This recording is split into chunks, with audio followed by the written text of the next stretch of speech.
नमस्कार स्टूडेंट, फिर से आपके सामने मैं गौरव अध्याय नंबर 6 का नेक्स्ट जो रोग है वो लेके आया हूँ, जिसका नाम है मूंगफली का पर्णचित्ती या टिक्का रोग। यह रोग मूंगफली की फसल में सर्वाधिक जहाँ पर इसका उत्पादन होता है वहाँ पर भी पाया जाता है।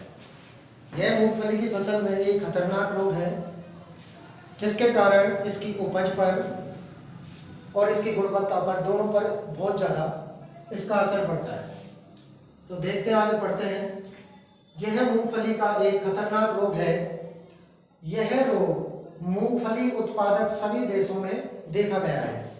यह रोग जहाँ पे भी मूंगफली उगाई जाती है वहाँ पर इस रोग का प्रकोप सर्वाधिक देखा गया है। इससे उपज में 20 से 25% कमी आती है। मेनली जो इस रोग का फैक्टर है कि पत्तियों पर जो धब्बे बनते हैं इस रोग के कारण, जिससे प्रकाश संश्लेषण की क्रिया रुक जाती है और पौधा अपनी खाना बनाने वाली जो क्रिया है वो पूर्ण नहीं कर पाता है, जिससे पौधे कमजोर हो जाते हैं, फलियां नहीं बनती है तो कम बनती हैं और छोटी रह जाती है। इस रोग में प्रकाश संश्लेषण की क्रिया धीमी हो जाती है, जिसके कारण पौधे कमजोर होना, फलियां कम बनना व छोटी बनना प्रारंभ हो जाती है।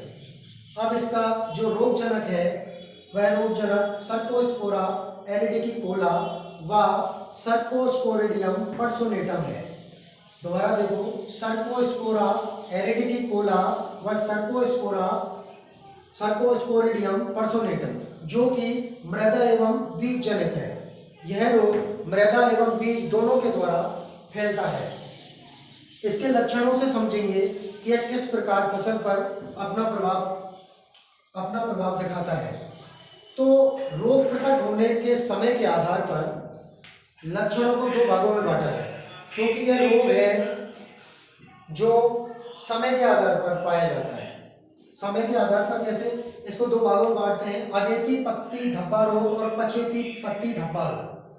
अगेती पत्ती धब्बा रोग है जब पौधा 3 से 4 सप्ताह का हो जाता है, तब इस रोग के लक्षण पौधों पर प्रकट होते हैं, मतलब पत्तों पर धब्बे दिखाई देने पड़ते हैं।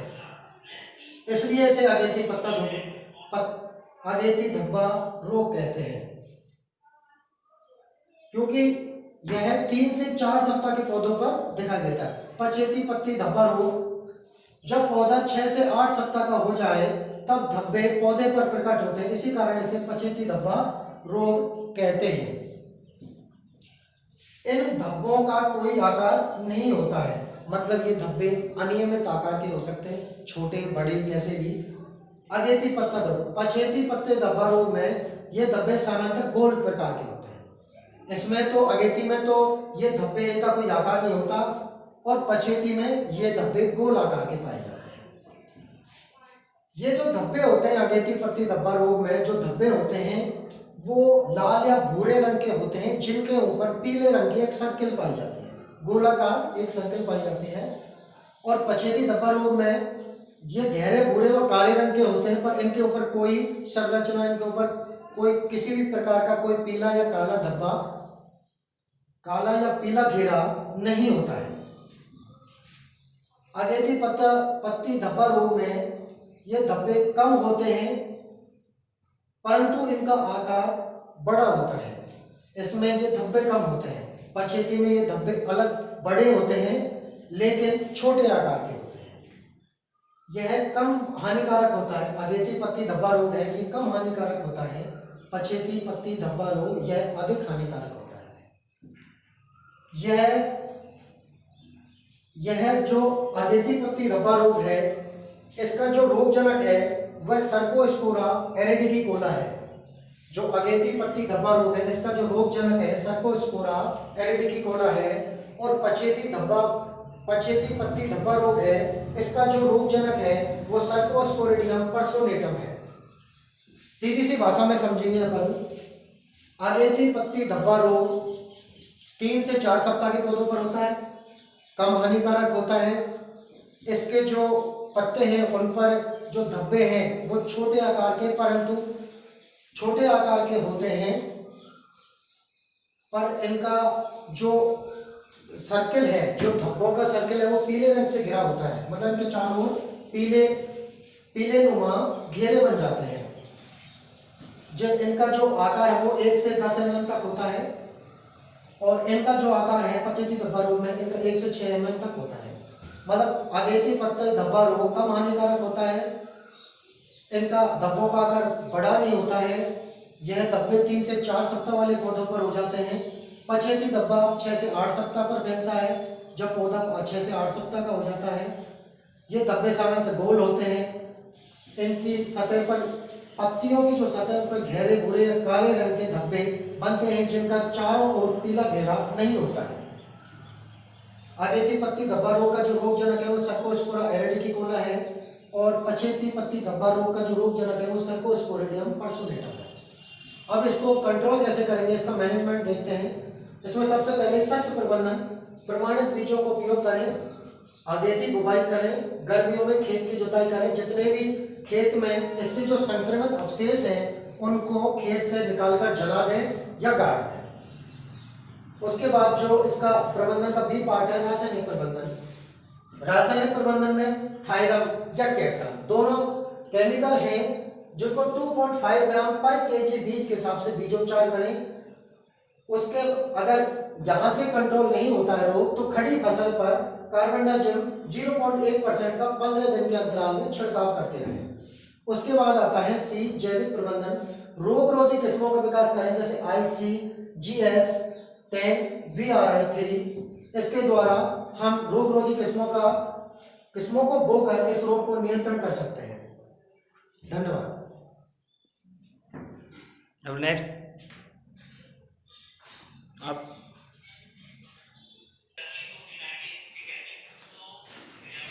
हेलो स्टूडेंट, ये नेक्स्ट रोग है इस अध्याय का, मूंगफली का विषाणु गुच्छा रोग। यह रोग एक विषाणु जनित रोग है जो कि मृदा एवं बीज दोनों के द्वारा फैलता है। यह मुख्यतः राजस्थान, आंध्र प्रदेश, गुजरात, पंजाब, तमिलनाडु, जहां पर मूंगफली का उत्पादन होता है वहां पर यह रोग मुख्यतः पाया जाता है। रेतीली भूमि में इस रोग का प्रकोप अधिक होता है। रेतीली भूमि में इस रोग का प्रकोप अधिक होता है। अब इसके रोगजनक के बारे में जानेंगे। इसके रोगजनक है इंडियन पीनट क्लम्प्स वायरस।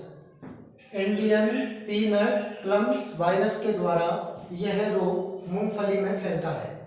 यह रोग मृदा एवं बीज जनित रोग है। इस रोग का जो संचरण करता है, जो इस रोग को फैलाता है एक से दूसरे पौधे पर, वह पॉलीमिक्सा ग्रेमिनिस जो कवक है, वह इस रोग को एक पौधे से दूसरे पौधे पर फैलाता है, जिससे मूंगफली के जो पौधा है वो गुच्छे के रूप में बदल जाता है। अब इस रोग के लक्षणों के बारे में हम देखते हैं कि यह रोग किस प्रकार मूंगफली के पौधे पर अपना प्रभाव दिखाता है। बुवाई के 30 से 35 दिन बाद, मतलब सोइंग डे 30 से 35 डे आफ्टर सोइंग, जब बुवाई के 30 से 35 दिन बाद इस रोग के लक्षण पौधों पर प्रकट होने लगते हैं। यह लक्षण शुरुआत में खेत में छोटे छोटे स्थानों पर मिलते हैं। ये जगह जगह ये खेत में छोटे छोटे स्थानों पर इस रोग के लक्षण दिखाई देते हैं। जो रोगग्रस्त पौधे हैं वह तनिक छोटे, गहरे रंग के व गुच्छों के रूप में बदल जाते हैं। इस रोग के जो लक्षण है वह मुख्यतः यह है कि जो पौधे हैं वो गहरे रंग के हो जाएंगे, गुच्छों में बदल जाएंगे और छोटे रह जाएंगे, और जो उनका रंग है वो वैसा ही बना रहेगा। नई पत्तियों पर पीले रंग के गोलाकार लक्षण दिखाई देते हैं। जो नई पत्तियां जब पौधों में आएंगी और इस रोग के लक्षण दिखाई देंगे, तो उन पत्तियों के ऊपर पीले रंग के गोलाकार लक्षण दिखाई देते हैं। रोगी पौधे पर फूल खिलते हैं पर फलियां बहुत ही कम बनती है, जिससे उपज में भारी कमी आती है। फिर से इसके लक्षण देखते हैं। ये बुवाई के 30 से 35 दिन बाद इसके लक्षण दिखाई देते हैं। ये खेत में छोटे छोटे जगह पर दिखाई देता है। नई पत्तियों पर पीले रंग के धब्बे दिखाई देते हैं। पौधे पर फूल बनते हैं पर फलियां कम लगती है, जिससे उपज पर विपरीत प्रभाव पड़ता है। इसके प्रबंधन को देखते हैं। सस्य प्रबंधन में प्रमाणित बीजों का उपयोग करें, गर्मियों में खेत की घेरी जुताई करें, रोगी पौधे को उखाड़कर जला दें, फसल चक्र अपनाएं। फसल चक्र इसलिए जरूरी है ताकि इस रोग का प्रकोप है जो दोबारा अगर हम इस फसल को बोते हैं तो उस पर फैले ना। तो फसल चक्र में अपन सरसों ले सकते हैं या गेंदे की फसल ले सकते हैं, उसको बो सकते हैं। अगेती बुवाई करने से इस रोग का काफी हद तक प्रकोप को रोका जा सकता है। इसका रासायनिक प्रबंधन में बीजों को कार्बन डाइऑक्साइड 0.1% से उपचारित करना चाहिए, तब इसकी बुवाई करें। फिर से देखते हैं, यह रोग विषाणु जनित रोग है। मुख्यतः राजस्थान, आंध्र प्रदेश, गुजरात, पंजाब, तमिलनाडु में होता है। रेतीली भूमि में इसका प्रकोप अधिक होता है। इसका रोगजनक है इंडियन पीनट क्लम्प्स वायरस। यह मृदा एवं बीज जनित है। संचरण इसका पॉलीमिक्सा ग्रेमिनिस कवक के द्वारा होता है। इसके लक्षण बुवाई के 30 से 35 दिन बाद दिखाई देते हैं। छोटे छोटे स्थानों पर दिखाई देते हैं खेत में, और नई पत्तियों पर पीले रंग के गोलाकार धब्बे दिखाई देते हैं। जो ग्रसित पौधे हैं वो छोटे रह जाते हैं, गहरे रंग के गुच्छों में बदल जाते हैं। रोगी पौधे पर फूल खिलते हैं पर फलियां बहुत ही कम दिखाई देती है, जिससे उपज पर भारी कमी आती है। प्रबंधन में सस्य प्रबंधन में प्रमाणित बीजों का उपयोग करें, गर्मियों में खेत की गहरी जुताई करें, रोगी पौधे को उखाड़कर जला दें, फसल चक्र अपनाएं और अगेती बुवाई करें। इसका जो रासायनिक प्रबंधन में बीजों को कार्बन डाइऑक्साइड 0.1% से उपचारित करना चाहिए, जिससे इस रोग को रोका जा सके। स्टूडेंट, इस अध्याय का जो नेक्स्ट जो डिजीज है वह कपास का जीवाणु अंगमारी रोग है। यह कपास की फसल में बहुत ही एक हानिकारक रोग है, जिससे यह रोग इसकी गुणवत्ता, उत्पादन और रेशे की जो गुणवत्ता है उस पर ज्यादा इसका नुकसान होता है। तो इसको पढ़ते हैं, देखते हैं। इस रोग को कोणीय पत्ती धब्बा या काली भुजा रोग के नाम से जाना जाता है। यह रोग लक्षणों के आधार पर 4 भागों में बांटता है, यानी कि ये जो रोग है यह पौधे के जड़ों को छोड़कर पौधे के सभी भागों पर इसका प्रकोप मिलता है। इसलिए इसे कोणीय पत्ती धब्बा या काली भुजा रोग के नाम से जाना जाता है। इसका जो रोगजनक है वह ज़ैंथोमोनास एक्सोनोपोडिस पैथोवार है। Xanthomonas axonopodis pathovar malvacearum. इस रोग का जो रोगजनक है वह ज़ैंथोमोनास एक्सोनोपोडिस पैथोवार मालवेसियरम है। यह बीज जनित एवं मृदा जनित रोग है। यह बीज एवं मृदा दोनों के द्वारा फैलता है। फिर से समझेंगे, इस रोग को कोणीय पत्ती धब्बा या काली भुजा रोग के नाम से जाना जाता है।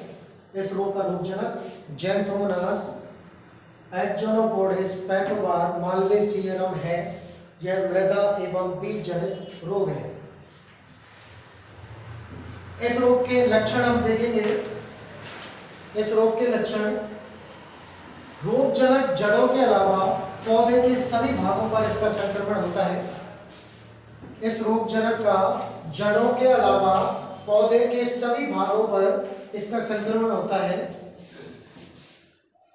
पौधे के कौन से भाग पर किस तरीके से लक्षण प्रकट हो रहे हैं, इसके आधार पर रोगजनक को 4 अवस्थाओं में बांटा है। यानी कि इस रोगजनक का किस प्रकार इसके लक्षण प्रकट हो रहे हैं उसके आधार पर इसको 4 भागों में बांटा। यानी कि इसके लक्षण कौन कौन से भागों पर किस किस तरीके से फैले हुए हैं वो हम देखते हैं आगे।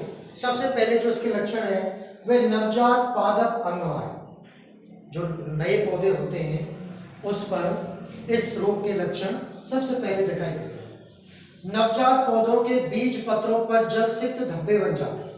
जो इसके जो बीज पत्र हैं उन पर छोटे छोटे ऐसे जालीनुमा जलसिक्त धब्बे बन जाते हैं, जो बड़े होकर भूरे व काले रंग में बदल जाते हैं।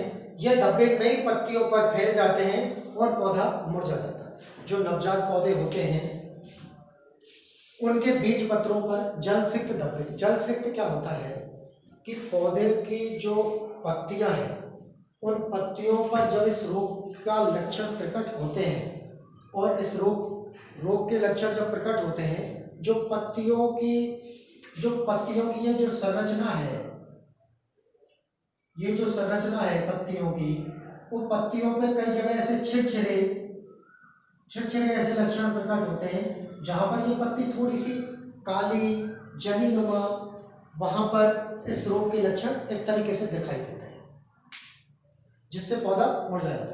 यानी कि नवजात पादप अंगमारी है, जिसमें बीज पत्रों पर जलसिक्त धब्बे दिखाई देते हैं, जो बाद में बड़े होकर भूरे या काले रंग में बदल जाते हैं। ये धब्बे नई पत्तियों पर फैल जाते हैं, जिससे पौधा मुरझा जाता है। ठीक है, अब इसका दूसरा लक्षण कौन सा है? कोणीय अंगमारी। कोणीय अंगमारी से मतलब होता है कि जो बड़ा परिपक्व पौधा है, उसकी पत्तियां हैं, आपने देखा होगा जो पत्तियां हैं, इसका जो ये पीछे का जो सिरा है, ये पीछे का एकदम जो पीछे का सिरा होता है